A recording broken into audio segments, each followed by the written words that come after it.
What is your opinion of the Singapore Red Cross Academy? The Singapore Red Cross Academy, to me, I think I only heard about it maybe when it provides first aid courses. Sometimes they provide refresher course. So I actually went for one of their courses many years back. Yeah, they train basic first aid and, if I'm not wrong, advanced first aid, so on and so forth. That's all I know. What are your thoughts on climate change? My thoughts on climate change is definitely affecting each of us in our everyday life.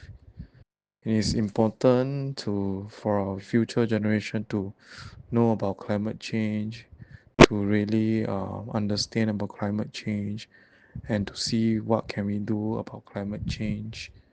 Are we doing enough? We may not. Are the effects too mm, rampant in Singapore? Yes.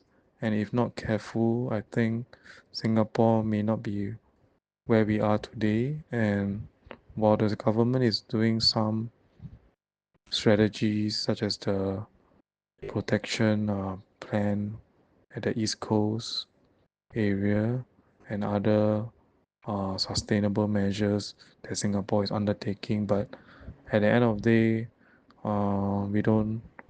For climate change, it is important to note that all the stakeholders, all the people must work together, not just Singapore, but in terms of regional, in terms of global scale.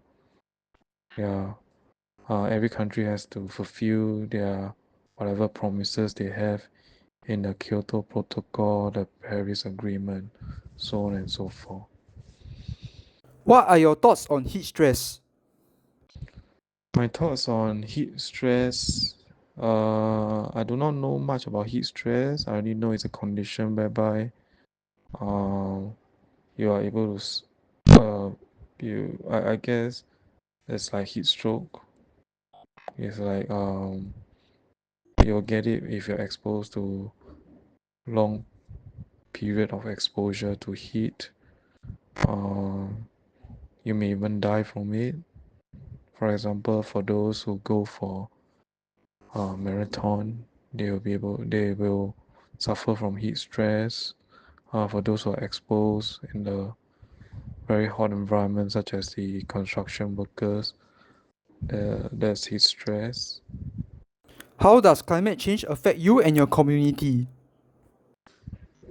How does climate change affect me and my community? I guess my own experience is that nowadays we are experiencing quite extreme weather in Singapore, even while we are situated in the safest area in the equator. We are not affected by all the hurricanes. We are not affected by extreme weather, but we are still affected by monsoon, which are regional winds, and therefore we do get some effects um, from the monsoon winds. In fact, in many cases, the monsoon winds will bring about quite a huge amount of rainfall and therefore flooding in Singapore. So in my community or in Singapore's context, it'll be a lot of flooding. It'll be weathers that we have not experienced. I assume and I predict that there'll be more extreme weathers. It'll be very cold, yeah, and the hotter days will become very, very hot. So I think that will affect the welfare and that will affect how um, certain, I guess, how we live our lives in Singapore. And as the days get hotter and some days get cooler, the use of air condition may change as well. Mm, How does heat stress affect you and your community?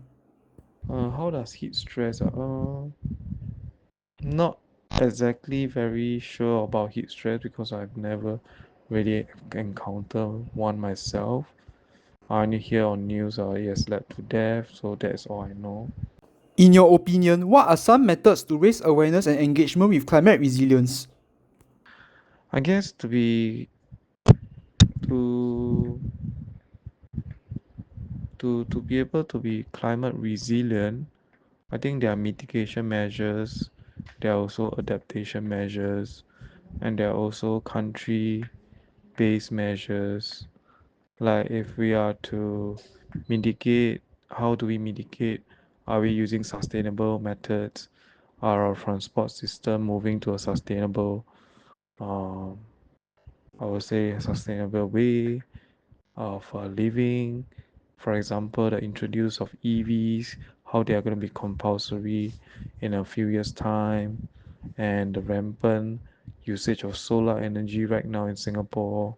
How are we harnessing all this renewable energy such as solar, wind, so hydropower, so on and so forth? How are we using clean energy? I think there has been a lot of concentration on this. And in terms of education, I guess in schools, we are being educated many sustainable ways.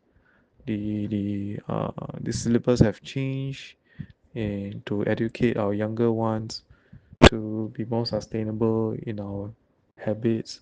I think more importantly, the government needs to step in many a times in terms of our consuming habits, consumption habits, patterns. I think government need to look into that. And I guess for adaptation, we are looking at many hard measures to be done in Singapore, such as I mentioned, the building of the hard structures at East Coast Park.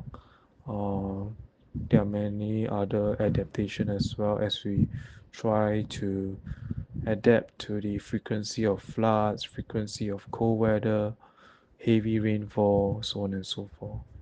In your opinion, what are some ways to raise awareness and engagement with heat adaptation solutions? Um, Heat adaptation mesh solutions, I guess. I myself don't really. What I only understand is perhaps the paint that's being used to paint HDB.